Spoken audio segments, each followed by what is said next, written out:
কাকে বলতে কোন সাংবাদিককে বলছি কে বলছে আমাদের কাছে কৈফিয়ত দিতে বাধ্য। সিরাজগঞ্জে বিজিএফের চাল নিয়ে ডিলারের দুর্নীতি, জাল স্বাক্ষরে বিক্রির অভিযোগ। সিরাজগঞ্জ সদর উপজেলার রত্তনকান্দি ইউনিয়নে বেন্নাবাড়ি এলাকায় বিজিএফের চাল বিতরণে অনিয়ম ও দুর্নীতির অভিযোগ উঠেছে ডিলার প্রতিষ্ঠান মেসাস মারুফ টেন্ডাসের মালিক মোহাম্মদ নয়ন হকের বিরুদ্ধে।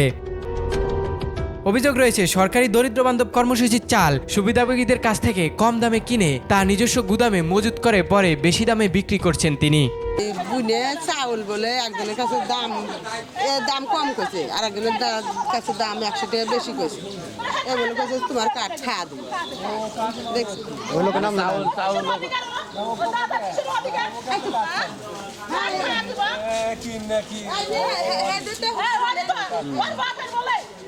এগুলো শোনার জন্য তো আমরা আসছি, তো ভাগে থেকে স্থানীয় সূত্রে জানা যায় বিজিএফের চাল বিতরণের সময় অনেক সুবিধাভোগীর কাছ থেকে কম দামে চাল কিনে ডিলার নয়ন হক তার নিজস্ব গুদামে জমা করেন। পরে সেই চাল বাজারে বেশি দামে বিক্রি করা হয়। এতে করে প্রকৃত দরিদ্র সুবিধাভোগীরা সরকারি সহায়তার সুফল থেকে বঞ্চিত হচ্ছেন বলে অভিযোগ স্থানীয়দের। এছাড়াও ট্যাগ অফিসারের অনুমতি ছাড়াই চাল বিক্রি এবং বিজিএফের চাল মজুদ ও বিক্রির হিসাবের সঙ্গে মাস্টার রোলের গড়মিল থাকার অভিযোগ উঠেছে। আরে ভাই নামটা কর কি টাইম নাই আপনার? আমার নাম নয়ন। এই নামটা বলেন আপনি। হ্যাঁ, নিতে চান কে বলছে সেলিম সাহেব আপনার কেমন আত্মীয় বলেন? কার সাথে কথা হয়েছে সেলিম সাহেব? এমপি আপনার কেমন আত্মীয় বলেন? বলেন এমপি আপনার কেমন আত্মীয় বলেন? এমপি আমার কোনো আত্মীয় নাই। নাকি এমপির পোস্টার এইখানে নিজেরাই চাউল ক্রয় বিক্রয়ের সাথে জড়িত? কোনটা দেখি বলেন তো।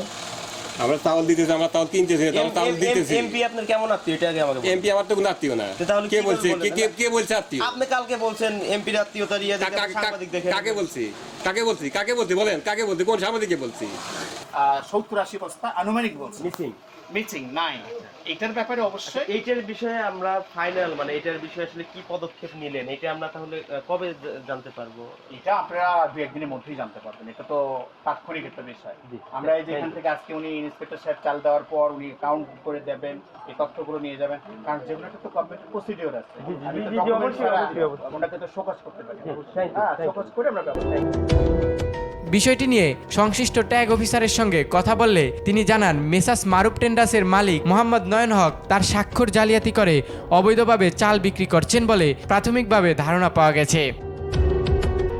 অভিযোগের ভিত্তিতে উপজেলা খাদ্য নিয়ন্ত্রক মোহাম্মদ মোহাজের হাসান ঘটনাস্থলে অভিযান চালিয়ে প্রাথমিকভাবে অভিযোগের সত্যতা পান। তিনি বলেন, বিজিএফের চাল নিয়ে অনিয়মের অভিযোগ পেয়েছি, ঘটনাস্থলে গিয়ে কিছু অসঙ্গতি পাওয়া গেছে, বিষয়টি তদন্ত করে প্রয়োজনীয় আইনগত ব্যবস্থা গ্রহণ করা হবে। এদিকে সরকারি সহায়তার চাল নিয়ে এমন অনিয়মের ঘটনায় স্থানীয়দের মধ্যে ব্যাপক ক্ষোভ দেখা দিয়েছে। তারা দ্রুত তদন্ত করে দায়ীদের বিরুদ্ধে কঠোর ব্যবস্থা গ্রহণের দাবি জানিয়েছেন। Desk report, news time. News Times, সত্যের প্রত্যয়ে আমরা।